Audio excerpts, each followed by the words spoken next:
Morning, কেমন আছেন আপনারা? তো দেখুন, ছোট্ট কম জায়গার মধ্যে আমি কুমড়ো গাছ লাগিয়েছিলাম। তো সেই কুমড়ো গাছে এখন ফুল ফুটেছে। কিভাবে ফুলটা ফুটেছে সেটাও আপনাদের বলছি। এটা যখন 5 পাতা হয়েছিল তখন আমি আগাটাকে কেটে দিয়েছি। তো সেটা আপনাদের দেখাইনি। একদম যখন এরকম হয়েছে এইভাবে, এটা এইখান থেকে এইভাবে ছোট্ট করে কেটে দিয়েছিলাম। তো তারপরেই এখানে পুরুষ ফুল ফুটেছে, আর এদিকে দেখুন এটা হচ্ছে স্ত্রী ফুল ফুটেছে।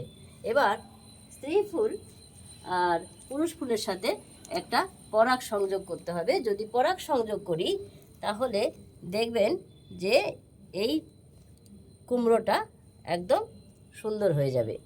তো আমি শুরু করছি।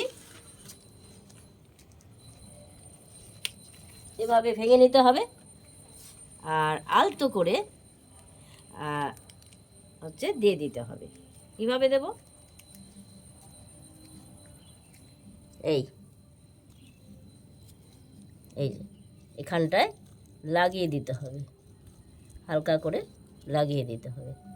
তো আমি লাগিয়ে দিলাম। এই একটা পুরুষ ফুল দিয়ে 3 থেকে 4টে স্ত্রী ফুলে পরাগ সংযোগ করা যায়। এবার লাগানোর পরে আমি যাতে পোকামাকড়ে না খেয়ে যায় তার জন্যে এটাকে একটা প্লাস্টিক দিয়ে ঢাকা দিয়ে দেবো। তো ভিউয়ার্স, দেখবেন আপনারা। আর কুমড়ো গাছ বাড়িতে রাখার অনেক উপকারিতা আছে। আমি বসেই পড়লাম, বাড়িতে যদি কুমড়ো গাছ থাকে তাহলে ধন সমৃদ্ধি হয়। আপনারা লাগিয়ে দেখবেন। আপনার বাড়ির সাইডে হতে পারে, আপনার ছাদে হতে পারে। অবশ্যই লাগাবেন, তার উপকারিতা অবশ্যই বুঝতে পারেন। আর কুমড়ো হচ্ছে ভিটামিন এ সমৃদ্ধ খাবার।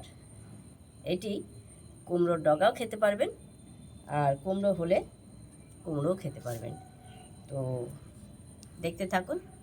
এবং আর একটা জায়গায় আমার কুমড়ো গাছ রয়েছে, ওটা একটু দেখিয়ে দে। ওই যে এটা দেখুন, এটাও কিন্তু আমি এই যে কাটিং করে দিয়েছি। ক পাতা হয়েছে? এই যে 1 2 3 4 5। এই 5টা হওয়ার পরে আমি এটা কেটে দিয়েছিলাম। এই যে কেটে গেছে, এখান থেকে দেখুন অনেকগুলো বেরিয়ে আসবে। ওকে।